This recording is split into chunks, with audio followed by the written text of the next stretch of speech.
8 ವರ್ಷಗಳ ಹಿಂದೆ ಸಿದ್ದರಾಮಯ್ಯನವರ ಪುತ್ರ ವಿದೇಶದಲ್ಲಿ ಸಾವನ್ನಪ್ಪಿದ ಪ್ರಕರಣದ ಕುರಿತು ಸಿಎಂ ಈವರೆಗೂ ಯಾಕೆ ತನಿಖೆಗೆ ಆದೇಶಿಸಿಲ್ಲ ಅಂತ ಜೆಡಿಎಸ್ನ ನಾಯಕ ಎಚ್.ಡಿ. ಕುಮಾರಸ್ವಾಮಿ ಸರ್ಕಾರವನ್ನ ತರಾಟೆಗೆ ತೆಗೆದುಕೊಂಡಿದ್ದಾರೆ. ಈ ಹೇಳಿಕೆಗೆ ಸಿದ್ದರಾಮಯ್ಯ ತೀವ್ರ ರಿಯಾಕ್ಟ್ ಮಾಡಿದ್ದು, ಮಗನ ಸಾವನ್ನು ಎಳೆದು ತಂದಿರುವ ಕುಮಾರಸ್ವಾಮಿ ಅವರೊಂದು ಮೂರ್ಖತನದ ವರ್ತನೆ ಅಂತ ಹೇಳಿದ್ದಾರೆ. ಸಿದ್ದರಾಮಯ್ಯ ಅವರು ಮುಖ್ಯಮಂತ್ರಿಯಾಗಿದ್ದ ಮೊದಲ ಅವಧಿಯಲ್ಲಿ 2016ರ ಜುಲೈ 30ರಂದು ಬೆಲ್ಜಿಯಂನಲ್ಲಿ ಬಹು ಅಂಗಾಂಗ ವೈಫಲ್ಯದಿಂದ ರಾಕೇಶ್ ಸಿದ್ದರಾಮಯ್ಯ ಮೃತಪಟ್ಟಿದ್ರು. ಪ್ರಜ್ವಲ್ ರೇವಣ್ಣ ಅವರ ತಾತ ಹಾಗೂ ಮಾಜಿ ಪ್ರಧಾನಿ ಎಚ್.ಡಿ. ದೇವೇಗೌಡ ಸೇರಿದಂತೆ ಇಡೀ ಕುಟುಂಬದವರಿಗೆ ತಿಳಿದೇ ದೇಶ ಬಿಟ್ಟು ಓಡಿ ಹೋಗಿದ್ದಾರೆ ಎಂದು ಸಿದ್ದರಾಮಯ್ಯ ಹೇಳಿದ್ದ ಮಾತಿಗೆ ತಿರುಗೇಟು ನೀಡಿದ ಕುಮಾರಸ್ವಾಮಿ, ಈ ವಿಚಾರವನ್ನ ಜೀವಂತವಾಗಿರಿಸುವುದು ಬಿಟ್ಟು ಬೇರೆ ಯಾವುದೇ ಪ್ರಯತ್ನವನ್ನ ಸರ್ಕಾರ ಮಾಡ್ತಾ ಇಲ್ಲ. ಲೈಂಗಿಕ ದೌರ್ಜನ್ಯ ಪ್ರಕರಣದಲ್ಲಿ ಸತ್ಯವನ್ನ ಬೆಳಕಿಗೆ ತರುವ ಕೆಲಸ ಆಗಬೇಕಾಗಿದೆ ಅಂತ ಹೇಳಿದ್ದಾರೆ. ಮುಖ್ಯಮಂತ್ರಿ ಅವರ ಪುತ್ರ ಕೂಡ ವಿದೇಶಕ್ಕೆ ಹೋಗಿ ಅಪಘಾತಕ್ಕೆ ಈಡಾಗಿ ಸಾವು ಕಂಡಿದ್ದ. ಆತ ಯಾವ ಕಾರ್ಯಕ್ರಮಕ್ಕೆ ಹೋಗಿದ್ದ?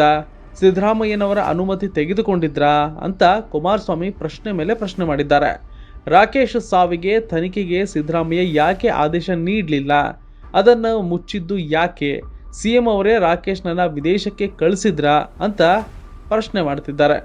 ಅದಲ್ಲದೆ 2016ರ ವಿದೇಶ ಪ್ರವಾಸದ ವೇಳೆ ರಾಕೇಶ್ ಜೊತೆಗಿದ್ದವರ ಸಂಖ್ಯೆ ಎಷ್ಟು ಎಂಬ ವಿವರವನ್ನ ಬಹಿರಂಗಪಡಿಸುವಂತೆಯೂ ಕುಮಾರಸ್ವಾಮಿ ಮುಖ್ಯಮಂತ್ರಿಗೆ ಸೂಚಿಸಿದ್ದಾರೆ. ತಮ್ಮ ಕುಟುಂಬವನ್ನು ರಾಜಕೀಯವಾಗಿ ಮುಗಿಸಲು ಪ್ರಜ್ವಲ್ ಲೈಂಗಿಕ ದೌರ್ಜನ್ಯ ಪ್ರಕರಣವನ್ನ ಬಳಸಿಕೊಳ್ಳಲಾಗ್ತಾ ಇದೆ ಅಂತ ಕುಮಾರಸ್ವಾಮಿ ನೇರ ಆರೋಪ ಮಾಡಿದ್ದಾರೆ. ಜೆಡಿಎಸ್ ವರಿಷ್ಠ ಎಚ್.ಡಿ. ದೇವೇಗೌಡರ ಮೊಮ್ಮಗ ಹಾಗೂ ಹಾಸನ ಲೋಕಸಭಾ ಕ್ಷೇತ್ರದ ಎನ್ಡಿಎ ಅಭ್ಯರ್ಥಿ ಪ್ರಜ್ವಲ್ ಹಲವು ಮಹಿಳೆಯರ ಮೇಲೆ ಲೈಂಗಿಕ ದೌರ್ಜನ್ಯ ಎಸಗಿದ ಆರೋಪ ಎದುರಿಸ್ತಾ ಇದ್ದಾರೆ.